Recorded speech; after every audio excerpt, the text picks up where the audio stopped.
The Mocha Route Initiative. The Mocha Route Initiative is a program taken by the elderly king of Saudi Arabia, King Salman bin Abdulaziz. The king took this noble program a few years back to facilitate all the pilgrims all over the world to perform their holy ritual, the Hajj, without any hassle or troubles. The program includes that the pilgrims will have their health checked at their own country's airport so that they don't find any problem to do this in abroad. Another facility is that the Saudi government will carry all the luggage of the pilgrims to Saudi Arabia.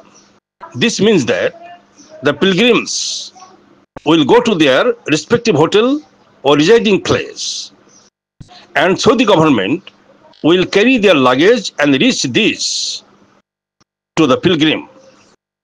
This is a great help for the pilgrims to perform the Hajj without facing any hassle. This is a benign work.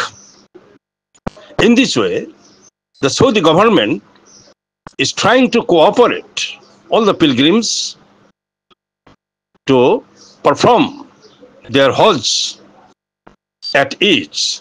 And this program of different types of kindness will be continuing as you expect. Abdul Khalik Khandekar, Diplomatic Editor, Rupushi Bangla Television Worldwide.